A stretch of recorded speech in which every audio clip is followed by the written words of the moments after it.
Vamos a Gálatas y en cuestión de capítulos les recuerdo que vamos a empezar hoy la segunda mitad. Vamos a empezar hoy el capítulo 4 de 6. Gracias a Dios. Y el sermón de hoy se llama de esclavos a hijos. De esclavos a hijos, y vamos a ver Gálatas capítulo 4 de los versos del 1 al 7.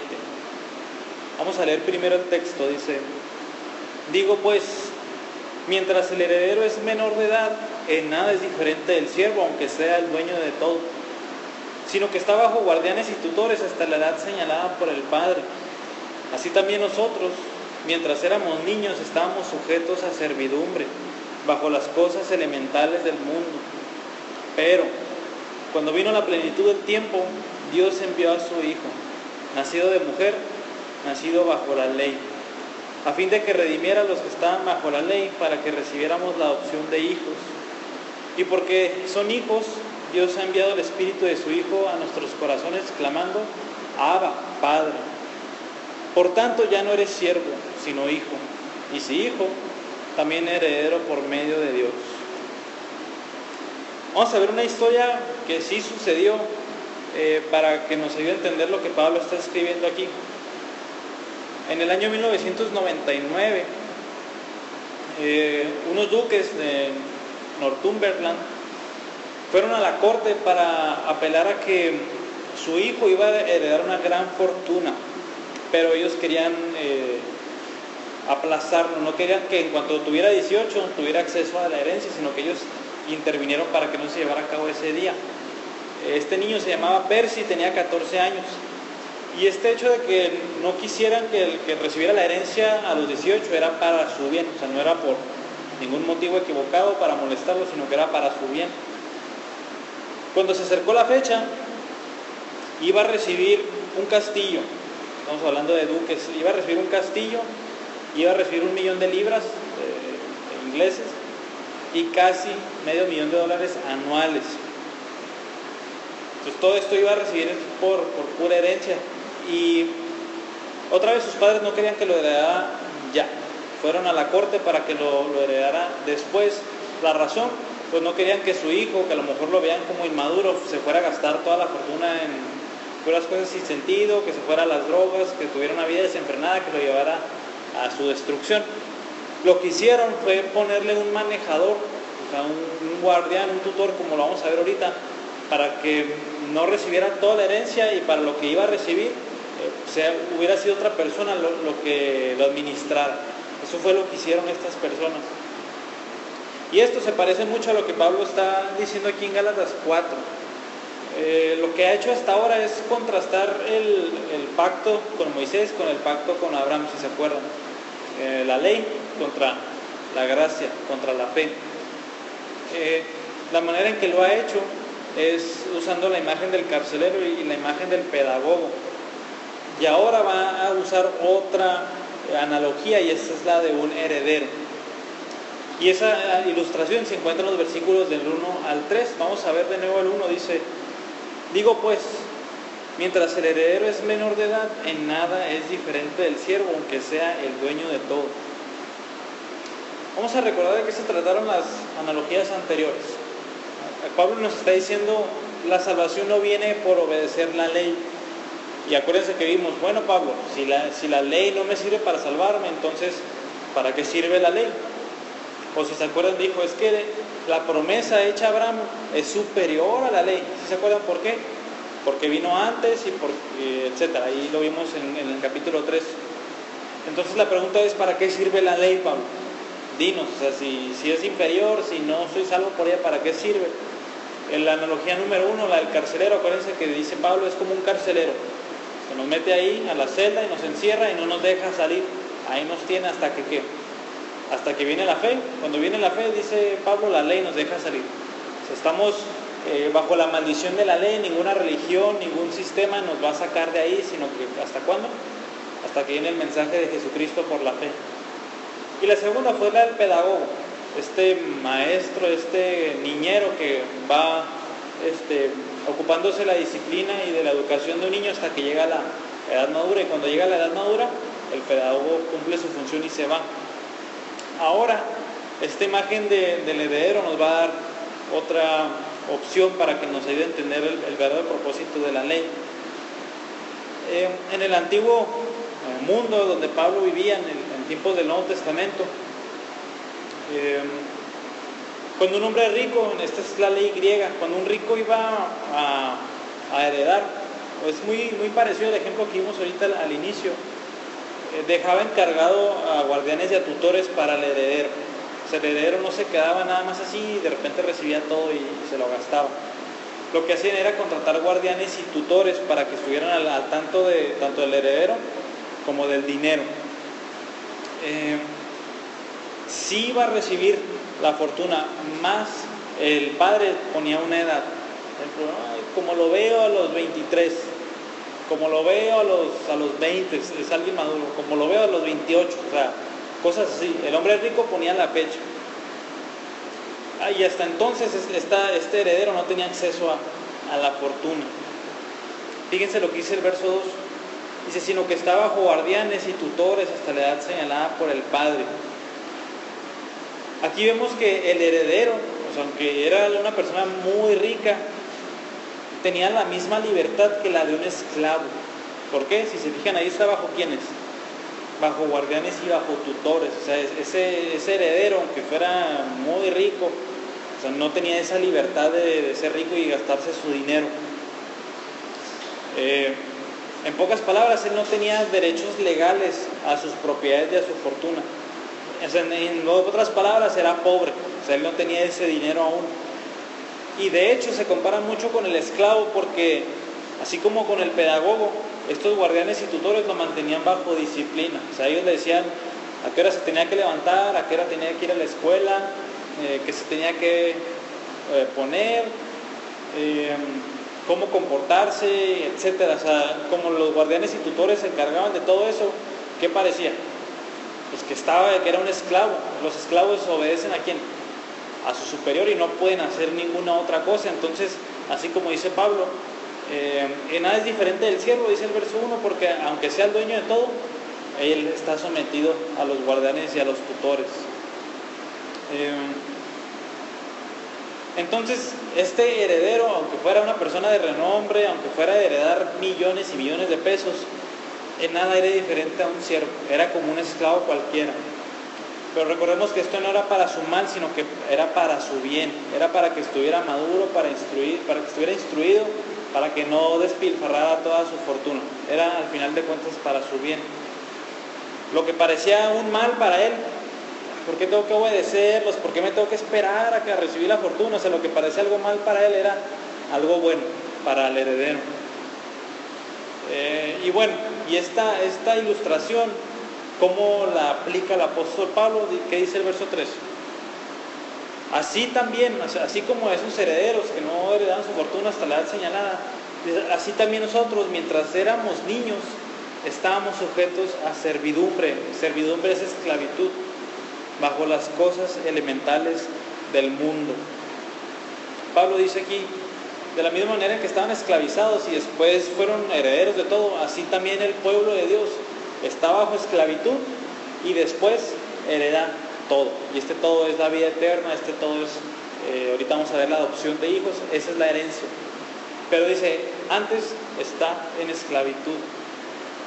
Ahí lo complicado de este versículo es la última frase, que estamos esclavizados ¿a qué? Dice, a las cosas elementales. Es una frase complicada.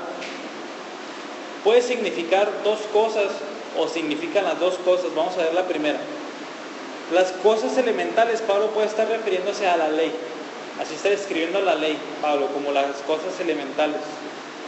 ¿Por qué? Si se fijan las leyes de Dios, cuando nos dicen no robes, no mates, no adulteres, no hagas esto, no hagas el otro, haz esto. Si se fijan, son como principios que nos enseñan a cómo vivir delante de Dios, así como, otra vez, los principios elementales, o sea, como que lo básico. Lo básico, dice Dios, es que no robes, no esto. Esto es lo básico que tienes que aprender. Esa frase de cosas elementales, en tiempos del Nuevo Testamento se usaba como componentes esenciales, o muchas veces se usaba como para el ABC. Así a los niños chiquitos, cuando iban a aprender el ABC, que en su tiempo era el alfa, beta y gamma y eso, se decía que iban a aprender las cosas elementales, o sea, lo básico. Un niño que tiene que aprender literatura y poesía, claro que no. El niño tiene que aprender el ABC y después los números. Entonces dice Pablo, el estudiar la ley de Dios es lo básico, el conocerla, el saber la voluntad de Dios, qué quiere Dios de mí y qué no quiere de mí, eso es lo básico. Entonces Pablo compara aquí a la ley con el kinder y con la primaria. Por ejemplo, Hebreos 9:10 muestra cómo la ley sirve a la persona. Hebreos 9:10 dice, puesto que tienen que ver solo con comidas y bebidas y diversas abluciones y ordenanzas, dice, para el cuerpo, impuestas hasta el tiempo de reformar las cosas. Se dice, todo eso es para el cuerpo, para ver cómo debo de llevarme así la vida con Dios. O sea, qué es lo que está bien, qué es lo que está mal. Si se fijan, la ley del Antiguo Testamento también enseñaba al pueblo de Dios que cómo acercarse a Dios, qué sacrificios dar, qué días, de qué manera, cómo tenía que ser el sumo sacerdote. O sea, si se fijan, la ley describía todo eso. Y todo eso se convierte en lo básico, en lo que alguien tenía que aprender. Pero así como en ese tiempo, ni en el de ahorita un niño se queda nada más con el kinder y con la primaria, hay que avanzar a la secundaria, hay que avanzar a la preparatoria, hay que avanzar, si se puede, a una carrera, y etcétera. Por ejemplo, un niño no se queda con las letras. Un niño toda su vida no dice A, B, C, D. ¿Qué es lo que aprende después? A formar palabras. Perro, gato, blanco, negro, rojo, 1, 2. Y después de formar las palabras, ¿qué hace? Las conecta. Gramática, sujeto, verbo, predicado. O sea, el niño necesita aprender mucho más que el ABC. El niño necesita aprender mucho más que los primeros 10 números, son del 1 al 10. Necesita aprender a multiplicar, dividir, raíces cuadradas, etcétera. El niño necesita aprender todo eso. Y Pablo es lo que está haciendo énfasis aquí, en que nosotros no nos podemos quedar con la ley. Necesitamos avanzar, y ese avanzar, ¿a qué se imaginan que es? Al Evangelio. Cuando yo entiendo la ley, acuérdense que la ley me guía a ¿dónde? Allá está tu Salvador. Te estoy condenando, dice la ley, acuérdense, ¿y qué más me dice? Allá está el Salvador. Te estoy condenando, pero necesitas ir con el Señor Jesucristo. Y si se fijan, muy interesantemente, aquí Pablo está yendo en contra de lo que los judaizantes enseñaban. ¿Qué le decían los judaizantes a los gálatas? Los gálatas, ¿qué decían? Yo tengo fe en el Señor Jesucristo, yo recibí el Espíritu Santo y todo eso. ¿Qué decían los judaizantes? Está bien, ¿pero qué? Pero necesitan cumplir la ley, necesitan someterse a lo que está escrito en la ley de todas maneras. Entonces, para los judaizantes era el Evangelio, la primaria, y la secundaria y la prepa, ¿qué era? Era la ley. Para graduarnos teníamos que obedecer la ley. Esa era la predicación de los judaizantes. Pero Pablo, ¿qué dice? Al revés, la ley es el kinder, y para graduarse, ¿qué necesitas aprender? Las verdades del Evangelio, que por ahí no es, y que hay un Salvador que te guía al perdón de pecados. Esa es la primera manera en la que podemos ver esta frase. La otra es más a los gentiles que a los judíos. Si se fijan, esa fue como a los judíos, porque estamos hablando de la ley. En cuanto a los gentiles, es esclavizados a su idolatría pagana, o sea, a sus falsos dioses. Eso es a lo que se refiere aquí. Los griegos le llamaban cosas elementales como a los objetos que adoraban. O sea, ya sea el aire, el fuego. Si se fijan, esas cosas, ¿cómo se llaman? Elementos. Por eso les llamamos así, elementos: la tierra, el agua, el fuego. O a sus dioses, ellos les llamaban las cosas elementales. Por lo tanto, dice Pablo, antes estaban esclavizados a ellas. Pues está diciendo a los gentiles que ustedes, cuando adoraban a sus dioses, estaban esclavizados a ellos y necesitan salir de esa esclavitud, necesitan avanzar de ahí. Entonces, no importa si se refiere a la ley, que es lo más probable, o a los falsos dioses a los que están esclavizados los gálatas antes, el punto es el mismo. El pueblo de Dios está esclavizado, y ¿qué necesita hacer? Madurar. necesitas salir de la esclavitud, necesitas ser liberado de ahí. Si se fijan, volviendo a las palabras de los versículos anteriores, en un tiempo no somos nada diferentes a un esclavo, pero viene un tiempo donde somos liberados de eso. Y aquí es donde metemos freno de mano y decimos, ¿en qué condición estás tú? ¿Estás esclavizado o ya eres libre o ya llegaste a esa edad madura? ¿Sigues en el kinder, en la primaria de la ley, o ya avanzaste y te graduaste en el Evangelio? En otras palabras te estás apegando a una serie de reglas por cumplir para que al final del tiempo le digas a Dios, es que yo hice esto, acéptame. Pablo le dice a eso, estás esclavizado todavía, estás en el ABC todavía, o estar esclavizado a un falso Dios. Es muy probable que estés en una religión con otro Dios. Dice Pablo, tú estás esclavizado a eso. Eso no te va a llevar a ningún lado. O peor aún, puede que profeses fe en el Señor Jesucristo. Y la pregunta es, ¿en cuál Señor Jesucristo? Los testigos de Jehová tienen un Señor Jesús, los mormones tienen otro Señor Jesús, pero el verdadero Señor Jesús, ¿cuál es?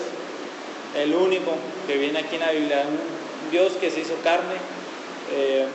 Ahorita lo vamos a describir de una manera muy clara, pero hay que creer en el Jesús de la Biblia para ser salvos.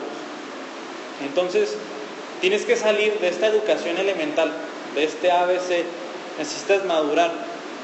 Necesitamos decir junto con el apóstol Pablo, el verso 3, así también nosotros, mientras que éramos niños, ya no somos, nosotros ya pasamos por eso. Nosotros hemos pasado de esa esclavitud a libertad. Nosotros hemos pasado de esa educación elemental a la prepa. Nosotros ya estamos acá en el Evangelio.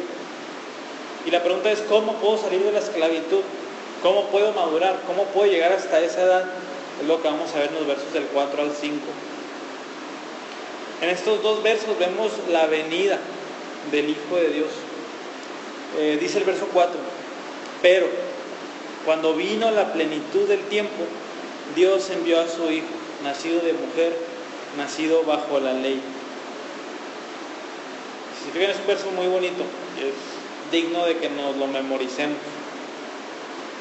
Lo único que puede rescatar al pueblo de Dios de esa esclavitud y de esa inmadurez es la muerte y la resurrección del Señor Jesucristo. Estos versos nos describen casi como de una manera muy poética, así muy bonita, lo que Cristo ha venido a hacer por nosotros. Vamos a ver que se nos va a describir el plan de salvación y vamos a ver 6 aspectos de él. El primero, es la primera frasecita, dice, cuando vino la plenitud del tiempo. Lo primero que se nos enseña aquí es acerca del tiempo de la venida del Señor Jesucristo. Si se acuerdan, el padre, el que iba a heredar a su hijo, ¿qué hacía él? Verso 2. ¿Qué dice ahí el verso 2? Hasta la edad señalada, ¿por quién? Por el padre. El padre decía, a los 24 vas a heredar todo, y ¿a qué edad heredaba todo? A los 24. Y en el mismo sentido, Dios ha sido quien ha dicho, este día va a nacer el Señor Jesucristo y va a venir a salvar a su pueblo. Entonces Dios determinó la hora, la fecha, el lugar exacto para la venida del Hijo de Dios. El Señor Jesucristo está muy consciente de que Él había venido en el tiempo perfecto. Fíjense lo que dice Marcos 1, 14 y 15. Si se fijan, Marcos 1, estamos hablando del principio del ministerio del Señor Jesucristo. Dice, después que Juan había sido encarcelado, Jesús vino a Galilea proclamando el Evangelio de Dios y diciendo, el tiempo se ha cumplido y el reino de Dios se ha acercado. Arrepiéntanse y crean en el Evangelio. O sea, el Señor Jesucristo sabía que el tiempo había venido. Se ha cumplido el tiempo. Ese es el tiempo perfecto para que yo venga a predicar el Evangelio. Pues nosotros en nuestra pequeña mente no podemos ver todas las variantes que son. Imagínense todas las personas que vivían ahí, todas las personas que pudieron frustrar los planes de Dios. Hay un pasaje en Hechos 4 que me gusta mucho, que al menos habla sobre la muerte del Señor Jesucristo y al menos viene cómo en la muerte del Señor Jesucristo Dios ya había pensado en todo eso. Hechos 4, 27 y 28 dice: porque en verdad en esta ciudad se unieron tanto ¿quién? Herodes, como ¿quién? Junto con los gentiles y los pueblos de Israel, ¿contra quién? Tu siervo Jesús, a quien tú ungiste para hacer cuanto tu mano y tu propósito habían ¿qué? Predestinado que sucediera. Herodes, Poncio Pilato, los fariseos, Caifás, los gentiles, los guardias que estaban con Jesús, fueron al azar, le tocaron al Señor Jesús. No, dice, esos estaban en tu propósito, Dios. Tú ya lo tenías predestinado todo eso. Entonces esto nos habla mucho de cómo la plenitud del tiempo llegó, el cumplimiento del tiempo cuando vino el Señor Jesucristo. Y todos, es que todo estaba ordenado, absolutamente todo. Los griegos tenían un idioma que se llamaba griego koineo, perfecto para escribir el Nuevo Testamento y que se esparciera en todo lo que era esa mancha. Y la cultura perfecta para que pudiera el Evangelio penetrar para todos lados. Hubiera sido otro tiempo y la cultura hubiera impedido que el Evangelio avanzara tan rápido como avanzó. Acuérdense que todo estaba bajo los romanos. Los romanos tenían un sistema donde todo estaba bajo control. Había un motín y si no se arreglaba rápido iban y órale, a todos. Por eso mantenían al lugar muy seguro. Y esa sociedad tan segura, ¿qué es lo que garantizaba? Que el Evangelio fuera a todos lados de una manera tranquila y eficaz. De hecho, el mensaje del Evangelio se esparció más por esclavos, por mercaderes, por personas del pueblo, o sea, que ellos iban a todas las ciudades a predicar, que por personas como maestros que se quedaban a enseñar en un lugar.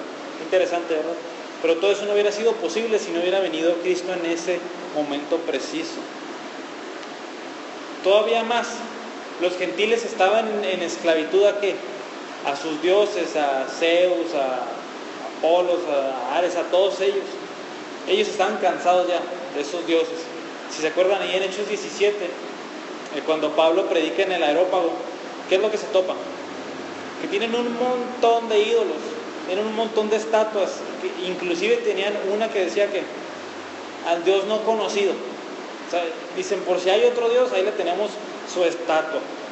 O sea, ellos estaban cansados ya de tanta idolatría, estaban listos para recibir al Dios verdadero. Los judíos, ¿de qué estaban cansados? De un mensaje de salvación por medio de las obras de la ley. Ellos también estaban listos para recibir el Evangelio que estamos viendo en este momento, que es la salvación por la fe en el Señor Jesucristo. En pocas palabras, Cristo no vino ni un minuto antes, ni un minuto después. Vino cuando se cumplió el tiempo. Frase número 2. Dios envió a su Hijo. Esto nos habla del origen del Señor Jesucristo, de dónde viene. Y esto nos enseña de su eterna deidad. El Señor Jesucristo es completamente Dios. El hecho de que dice Dios envió a su Hijo, o sea, significa que ellos ya estaban juntos, de que Dios nada más mandó al Señor Jesucristo.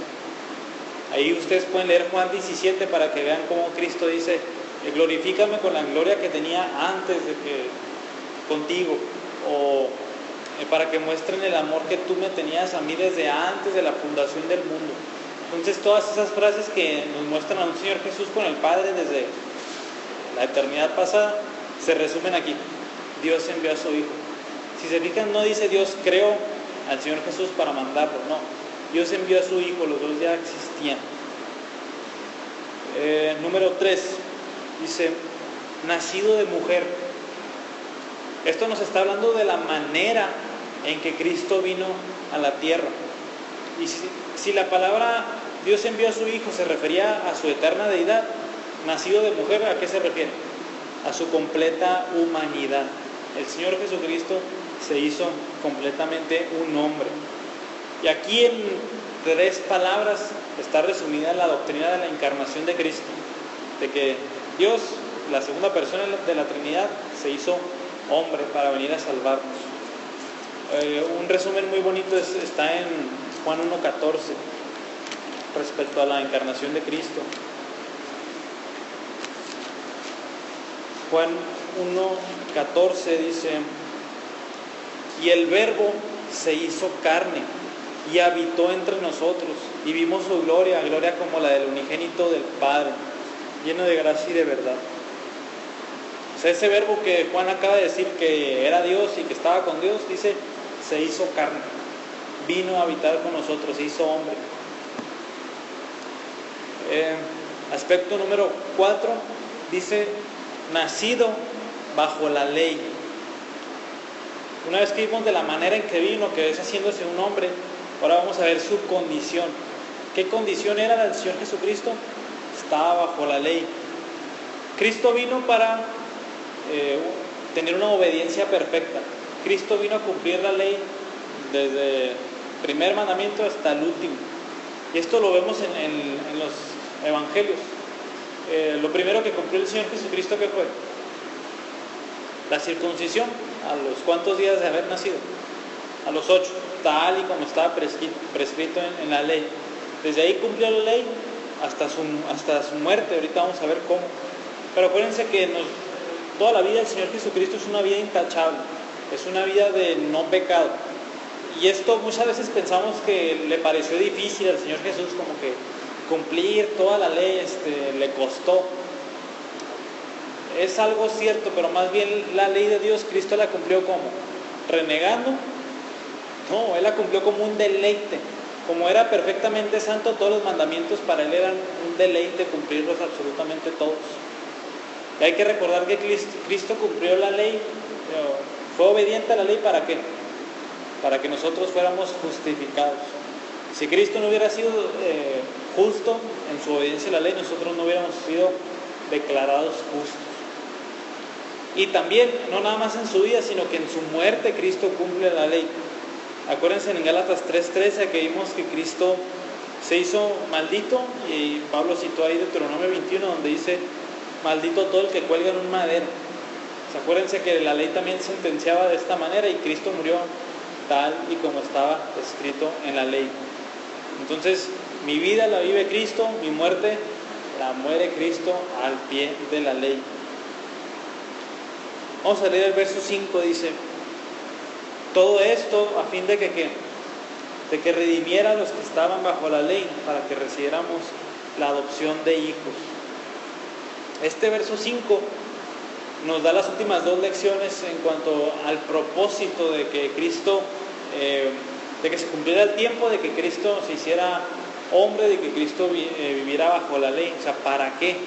La primera es a fin de que redimiera a los que estaban bajo la ley. La salvación en Cristo sí es un rescate, pero no es tanto un rescate, es una redención. Ya hemos visto por ahí que redención significa pagar el precio por algo. Significa casi comprar. O sea, si yo voy por una manzana de 5 pesos y yo los pago, se dice que yo redimí la manzana por 5 pesos. Pero acuérdense que este lenguaje se usaba más en cuanto a los esclavos. Cuando había un esclavo y alguien pagaba si alguien pagaba lo que costaba su libertad, se decía que lo había redimido. Aquí estamos hablando de esclavitud, si se fijan. Entonces Cristo pagó el pago completo para rescatarnos de esa esclavitud. ¿Qué dice otra vez Gálatas 3:13? Cristo nos redimió de la maldición de la ley, habiéndose hecho maldición por nosotros. Cristo compró en nuestra libertad.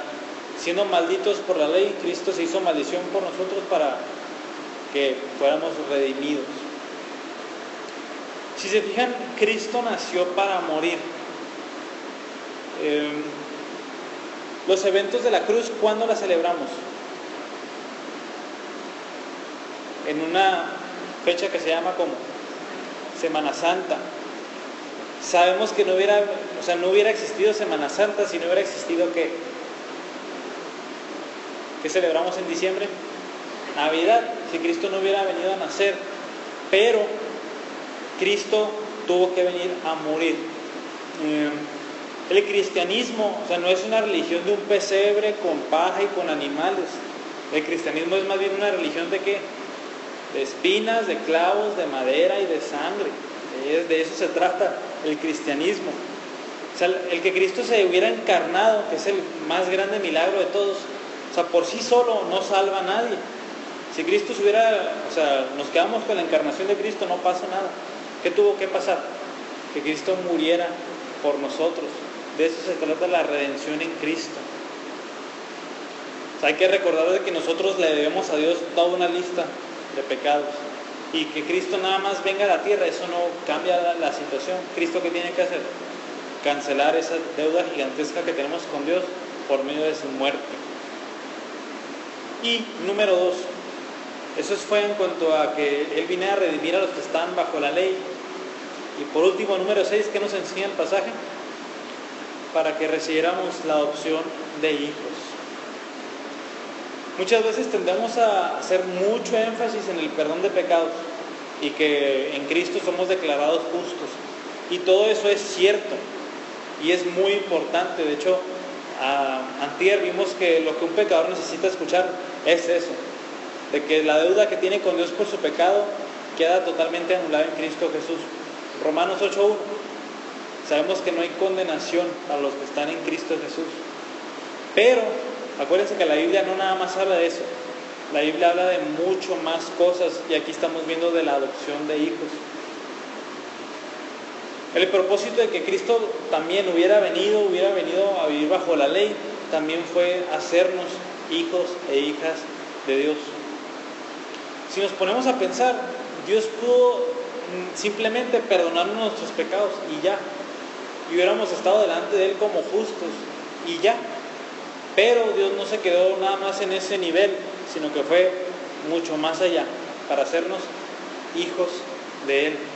O sea, Dios no nada más nos quiere perdonados, Dios nos quiere como a Cristo. Dios nos quiere ver a todos como a Cristo y Cristo es su Hijo. Por lo tanto, Dios nos adopta hijos suyos. Entonces, ¿cómo empezamos? Que éramos esclavos a la ley, a nuestros dioses, a nuestra falsa religión. ¿Y a dónde nos transporta Dios?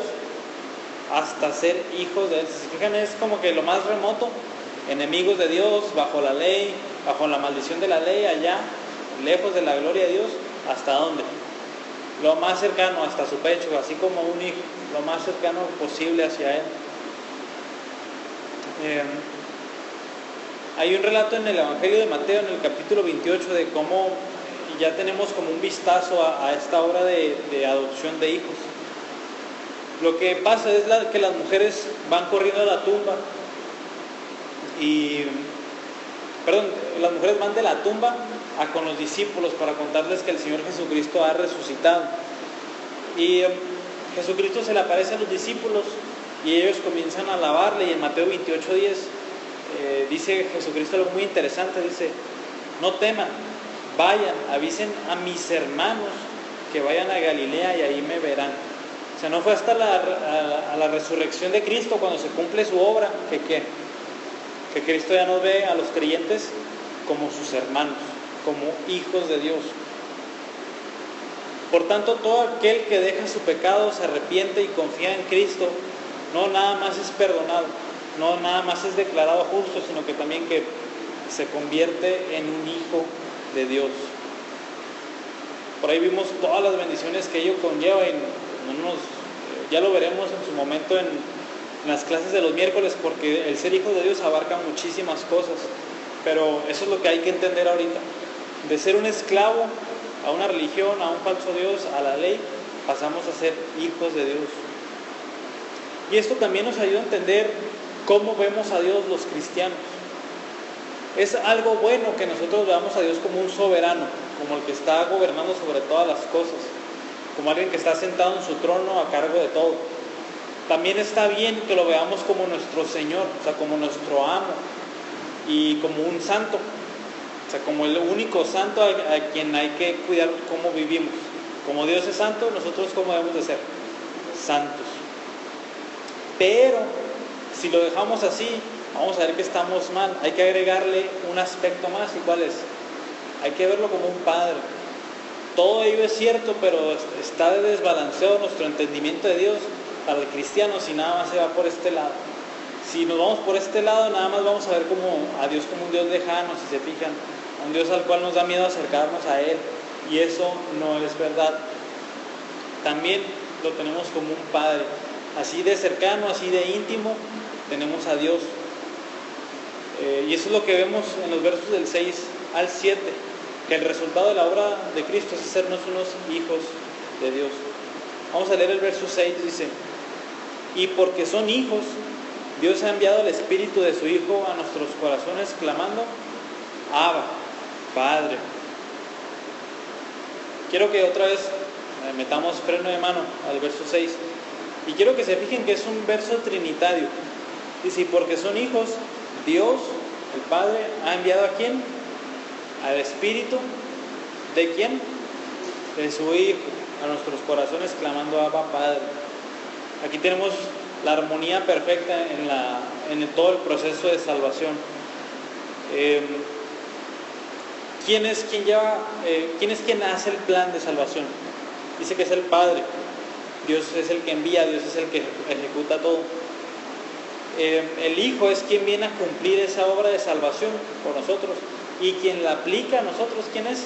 El Espíritu Santo. El Espíritu Santo es quien envía, el quien viene para que nosotros podamos clamar: Abba, Padre. Esta es la evidencia de que somos hijos de Dios, cuando nosotros clamamos: Abba, Padre. Esta palabra, primero, clamar, es una palabra con un sentimiento muy intenso. Se usa, por ejemplo, cuando Cristo está en la cruz. Por ahí viene en los evangelios que Él grita o clama. Es esa palabra. También hay otros versículos donde esa palabra clamar describe un grito muy intenso, o sea, con mucho sentimiento.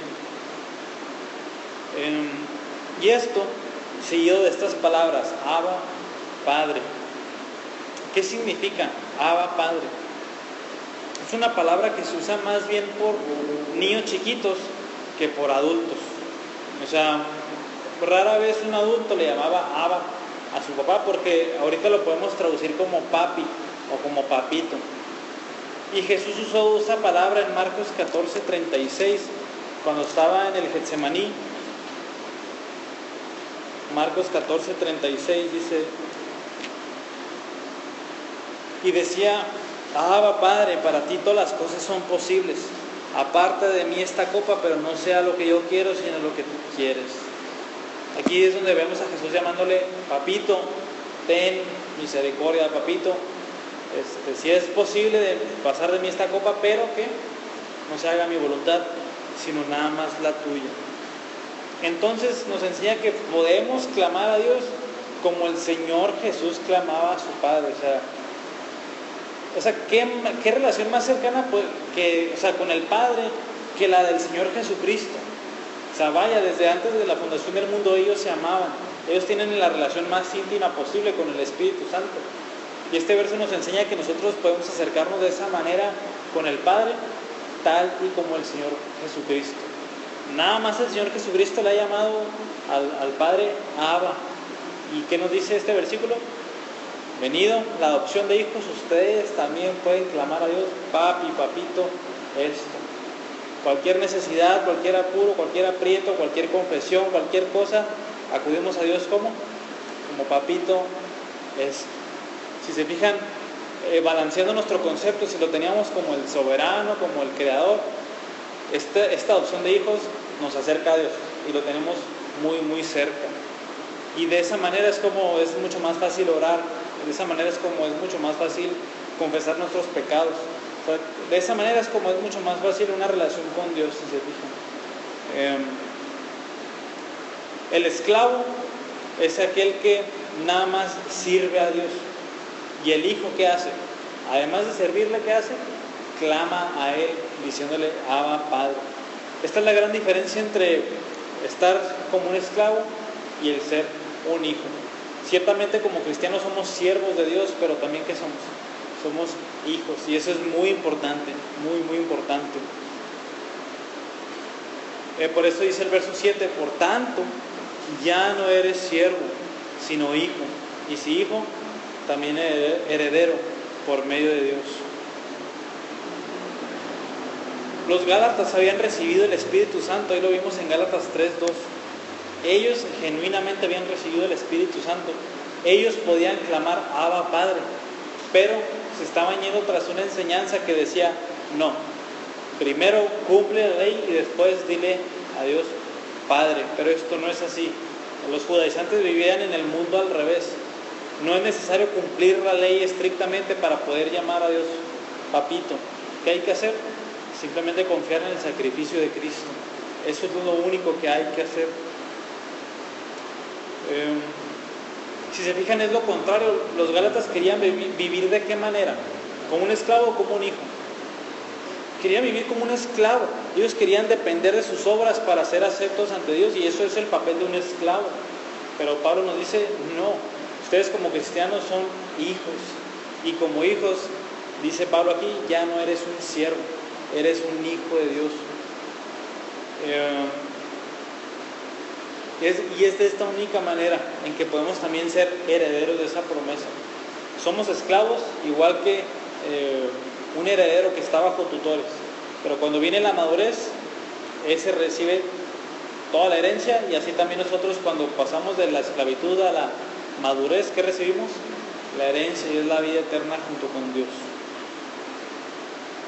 Entonces, esta noche puedes estar en una de las dos partes. Puedes ser un esclavo ahorita o puedes ser un hijo.